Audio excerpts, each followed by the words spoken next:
ભૌતિક વિજ્ઞાન આપણે પ્રકરણ 7 ચાલુ કરેલું છે. એની અંદર એલસીઆર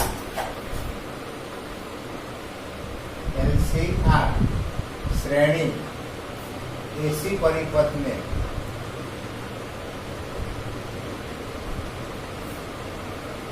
લાગુ પાડેલ એસી વોલ્ટેજ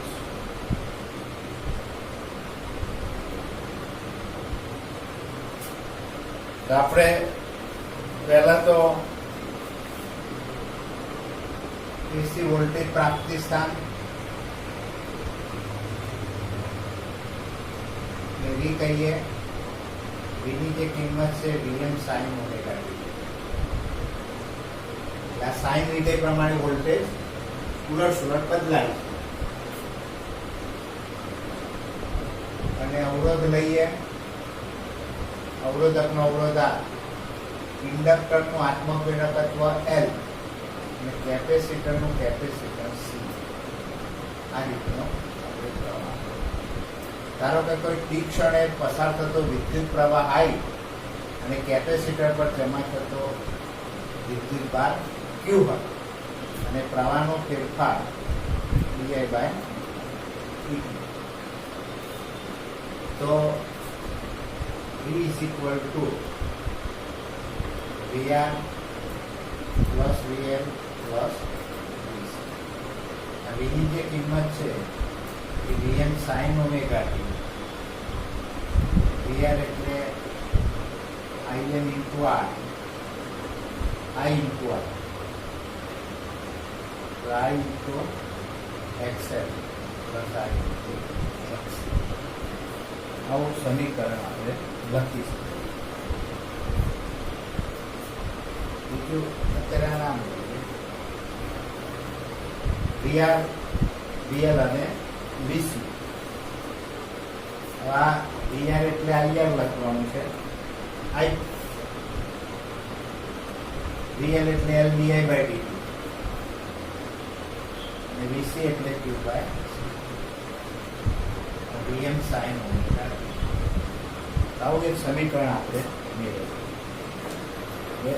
આને ફેઝરની રીતે સમજાવવાનું છે. આનો ઉકેલ બે રીતે મેળવી શકાય. એક ફેઝરની રીતે, તો ફેઝરની રીતમાં આપણે આને ટૂંકમાં સમજાવવાનું છે.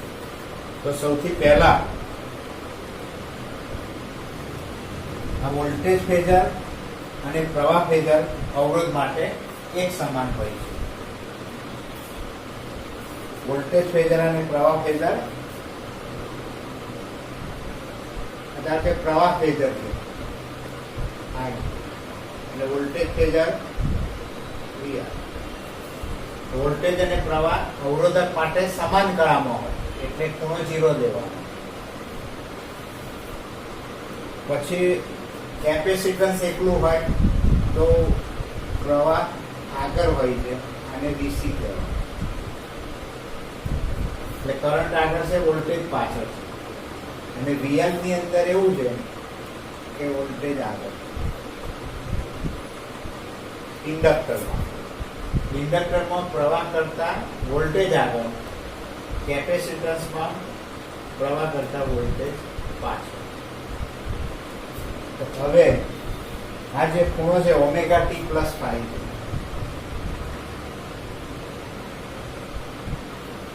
આ જે ખૂણો છે omega T plus phi.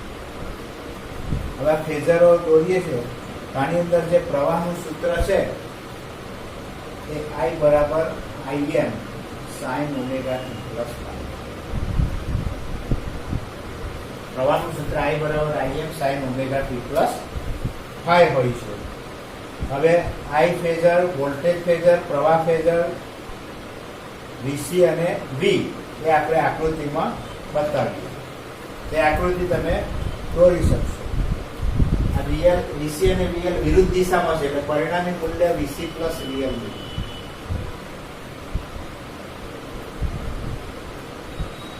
VR છે.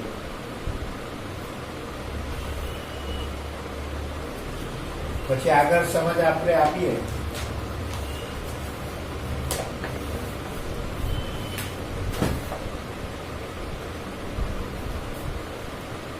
વીસી અને વીએલ માં પરિણામી મૂલ્ય બાદ બાકી થાય એટલે વીસી પ્લસ વીએલ લઈએ.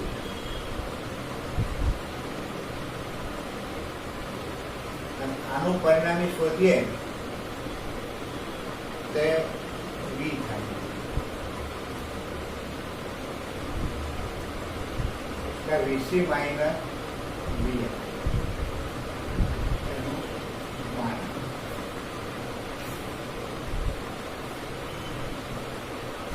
હવે આ VRM કહેવાય.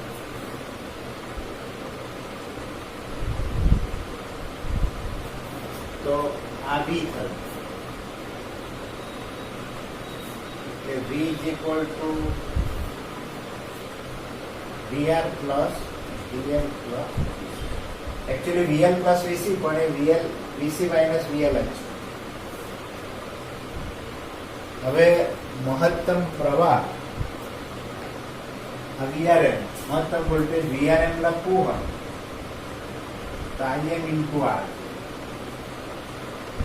VCM છે IM into XC છે અને VLM છે IM into XL.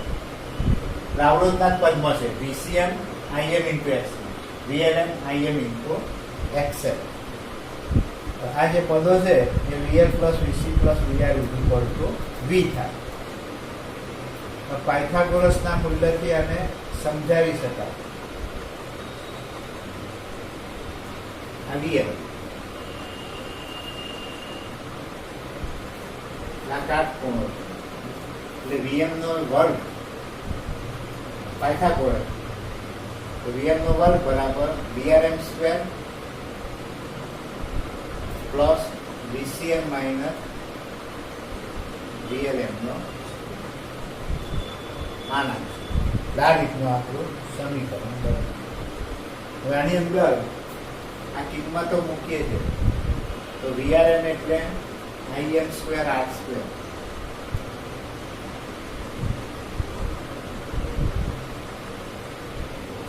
અને VCM IM into XC IM into XL whole raise to 3.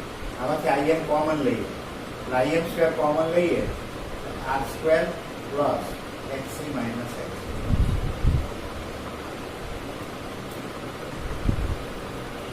IM નો વર્ગ શોધીએ તો VM square by R square plus XC minus X. આમાંથી IM is equal to VM by under root of R square plus XC. V by I જેવું સૂત્ર I બરાબર V by R. એટલે અવરોધ થઈ ગયો અને આપણે Z તરીકે ઓળખીએ. એટલે ઇમ્પિડન્સ બને LCR પરિપથમાં R L અને C નો સંયુક્ત અવરોધ એને ઇમ્પિડન્સ Z વડે દર્શાવે. એટલે ઓહમના નિયમ જેવું સૂત્ર મળી ગયું એ આપણે કહી શકીએ. અને મહત્તમ પ્રવાહ IM is equal to VM by mod Z. આ ઝેડની જે કિંમત છે એ under root of R square plus XC minus XC not square. આ રીતે આ સમીકરણ સમજાવે.